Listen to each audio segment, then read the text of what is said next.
Buenos dias. Oh, mustacheless RGT85 air. It's growing in very slowly. It's annoying. Don't tell me it looks good without the mustache. It's like what a mother tells her fat kid. Oh, you're so handsome. Look at you. You know, you're a fat little kid. Like, don't lie to the kid. But that's not what you're here to hear about. You're here to hear about the latest in video game news. We got a couple stories going on that I definitely want to cover. First time on the channel, hit that subscribe button, like, comment, and share, all that good stuff. But without any further ado, let's talk about what's going on in the world of video games. And we have a big franchise that's getting a remake. Remakes, remasters seem to be the talk of the town lately. Of course, you know, there are different degrees to remakes and remasters. There's things where they just HDIs the textures. Yes, HDIs. I'm making that a term. And then there are games that are pretty much rebuilt from the ground up, and it seems like that is what's going to be happening with Max Payne 1 and 2. Now, this was announced yesterday by Remedy. They're going to be getting the license from Rockstar Games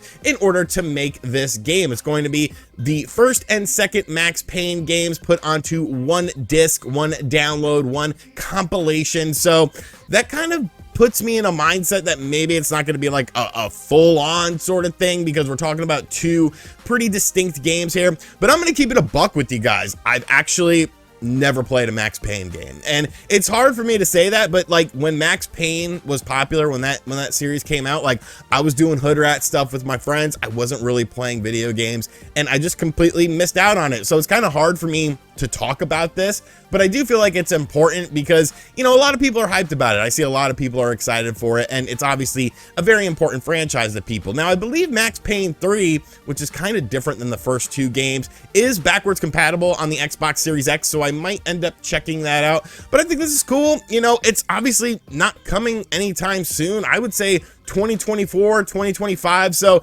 it's hard to get excited for something that, I mean, you don't even have a screenshot of it. You don't have a teaser trailer. You don't have anything for it. But obviously, there are a lot of big Max Payne fans out there. I kind of look at it like House of the Dead was for me. I knew I was going to buy House of the Dead remake on day one and end up loving it because I love the original game. So I feel like fans of Max Payne will enjoy these as well. Time will tell, though. They are using the Northlight engine on this, Remedy has announced. So that could be pretty cool in terms of graphics and stuff like that. I don't know. Like I said, I'm not the biggest. I've never played a Max Payne game, so I can't really get you guys hyped for it. But if you're hyped for it, let me know what this series is all about. Let me know why I should care about this. I know the whole bullet time thing was very important there. I played Dead to Rights instead.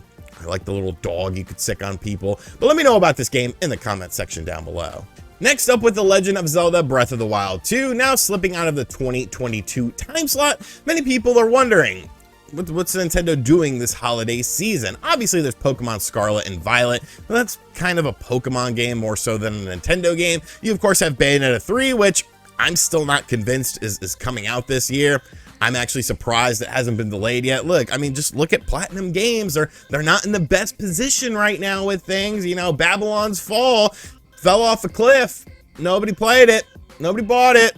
Nobody's playing it now, but I do have hope that that game will be a 2022 game, but we need something else besides that. Obviously, if you're a Nintendo Switch owner, you're wondering what Nintendo has up their sleeve, and according to some jackass named Nate the Hate, it looks like a game that I originally thought was actually going to slip into 2023 is actually coming out in 2022, and that is Mario and the Rabbids Kingdom Spark of Hope, which of course is the sequel to Mario and Rabbids 1. That was a very popular game. You know, I think Ubisoft was probably very surprised at how well this game sold. In the latest edition of the Nate the Hate podcast that he does with MBG, everyone's favorite little British boy, he basically said that this game is still coming in 2022. The latest he has heard is that this is going to be a 2022 game. And I'm actually surprised by that, honestly, because I felt like that was a game that was also shown kind of early. You know, I felt like that was a game that was going to potentially slip into 2023, because now there's kind of a mindset going on, and this is very rabbit hole-ish, and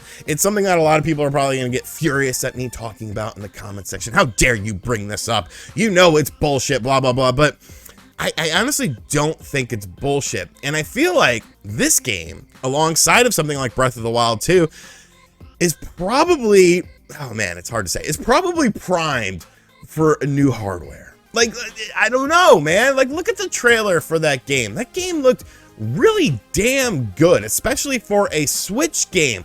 And I just feel like this is a game that was maybe designed with a more powerful Switch in mind. Look, you could sit here and say there is no more powerful Switch. That's fine. I completely understand that sentiment. I completely understand where you're coming from with that. But I've just heard so much stuff off the record. I've heard so much stuff from just various people, various developers talking about this Switch hardware, and it's just like there's something else out there. You know, I don't think it's like a Bigfoot thing where it's like, you know, there's just been so much speculation about Bigfoot over the years, but we've never seen anything tangible. I think this is more like a UFO thing where it's like you have tangible evidence of it. So I don't know. Switch Pro is somehow, or a Switch revision is somehow being mixed in with UFOs and Sasquatches, the Yeti.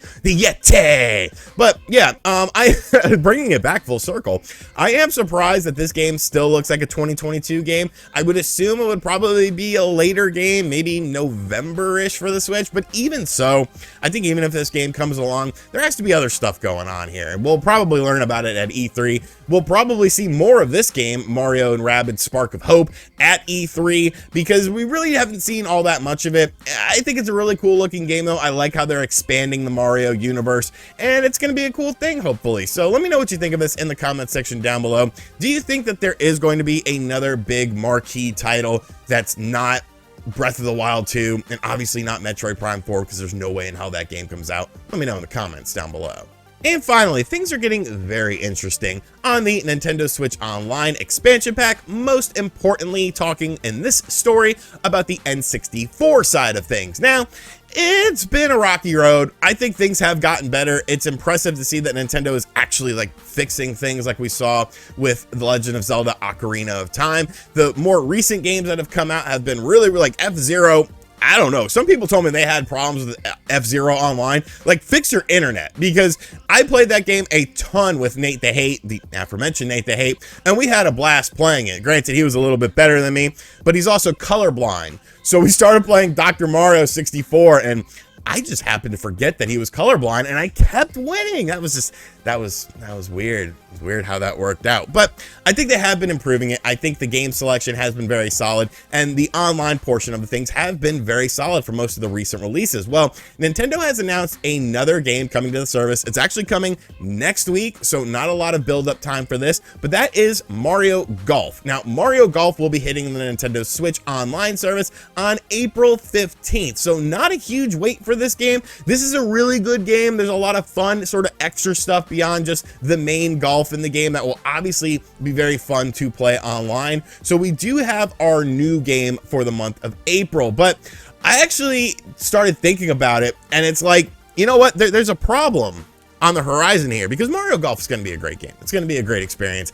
I'm sure it's going to be a lot of fun. They obviously are going to implement, you know, the online stuff is going to be a bunch of fun to play, but it's kind of like, when you look at things, what else do we have? What else do we have for the N64 Online? Because right now we know about 2 more games that are definitely coming in. These will probably be the May and June games. Those being, of course, Kirby and the Crystal Shards and the original Pokemon Snap. I can sort of see Pokemon Snap being next month's game, Kirby and the Crystal Shards being June's game. But then beyond that, we don't know about any N64 online games. And this was actually a shower thought for me when I was watching, because I do shower, even though the internet thinks I don't. I literally shower twice a day. I shower in the morning, I work out at night, and then I shower at night.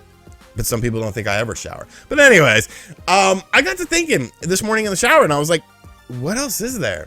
You know, what other N64 games can you spot? Can you look on a list of N64 games and say, okay, this has to be in the next batch of games? Because there's really not much stuff left that you could put on the service, I should say. Obviously, I would love things like WCW NWO Revenge, WWF No Mercy to be on there, but that's not happening because there's way too much licensing stuff. The Nintendo 64 had a lot a lot of licensed sports games on there. There's literally tons of those. Those aren't going to be on there either because nobody really plays old sports games. They don't really hold up all that well. And then the aforementioned licensing issues. I guess you could look at the racing side of things, like the Disney or the what was it, Mario or not Mario, freaking what the hell's that mouse's name? Mickey Mouse. Jesus Christ. Mickey Mouse Speedway was on the N64. I thought that was a pretty fun kart racer, you know, but is Disney going to license that out to be on the service? Like, there's so much licensing stuff with a lot of N64 games. And then you look at the first party Nintendo games and it's like, is there anything that really sticks out? I don't think Conker's Bad Fur Day is going to show up on there because that's an M-rated game, and I feel like they would have to change something up. Same sort of thing with Perfect Dark. Perfect Dark's actually an M-rated game. A lot of people seem to forget that. You know, I guess you could say GoldenEye. GoldenEye is kind of a thing that's going to be there. Maybe some old Mario parties, even though those are obviously, you know, included. All of the mini games are included on the new Mario Party game that just released, you know, last year. I guess Donkey Kong 64, I'm gonna upset a lot of people, but Donkey Kong 64 sucks. The game sucks. It's not fun. It's sluggish. It's slow. If you have nostalgia for the game, you probably love the game. I did not play Donkey Kong 64 until I was an adult. And playing this game as an adult, I was like, this game sucks. It's slow. The controls are not very good. The graphics don't look all that good, even with the expansion pack in. I like the DK rap. Like, the DK rap is dope, but like beyond that, it's not a good game. Like 1080 snowboarding, maybe? I don't know. I think Nintendo, though, is kind of pushing themselves into a corner with the N60 because you want to keep this service going. You want to keep adding games to it because you want more people to sign up for the service. But the problem is, how many more games can you really add? Like, I'm literally sitting here struggling to think of the next 10 games. Mischief Makers, maybe? You can work out something with Treasure. But I'm really struggling to work out 10 more games that can be on the service, that would be good for the service, that are good games that don't have licensing issues. Is it time? Is it time to start talking about another system? I mean, I think so. I think you got to start looking towards the Game Boy and stuff like that, because the Game Boy, you could dump a bunch of games like you do with the Sega Genesis side of things. So if you have like Game Boy, Sega Genesis, and of course N64, then you don't have to rely so much on the N64 side of things, because that's obviously being heavily relied on right now, because those are games that a lot of people have nostalgia for. I don't think we're going to get GameCube or anything like that, so that's kind of the next system in line, is the Game Boy family of systems. Speaking of which, make sure you watch my Game Boy video from Sunday that nobody watched. It absolutely bombed. It was a 10 out of 10 for my last 10 uploads. I guess Retro Gaming Tube 85 is in the toilet. People want RGT 85, but I try to throw you a retro bone once in a while, but you throw it back in my face. But anyways, I don't know. I just feel like Nintendo is, you know, painting themselves into a corner right now. They kind of have to implement a new system, because just looking at the N64 library, there's not many choice cuts left. Am I missing something? Like, I'm looking at my N64 collection off screen, and the games that stick out to me are games like Mischief Makers, Mickey Speedway USA, maybe Rogue Squadron, but that's a Star Wars game. You gotta go through Disney. Like, I don't know, man. I don't know. Let me know what you think of it in the comments section down below, and don't get too mad at my thoughts on Donkey Kong 64. Alrighty, so that is going to do it for today's video. I hope you guys enjoyed it. I know I rambled at sections of the video, but I had a lot of things to say today. I had a lot of things to say. Maybe the mustache-less life has given me a new outlook on life. Whatever. Let me know what you think of everything in the comment section down below, though. And as always, guys, thank you for checking out this video. If you are new to the channel, be sure to hit that subscribe button, like, comment, and share this video around. If you agree with me, if you disagree with me, share it anyways. Like, shit, it's just a video about video games on YouTube. And as always, I'll catch you guys on the next one. Later.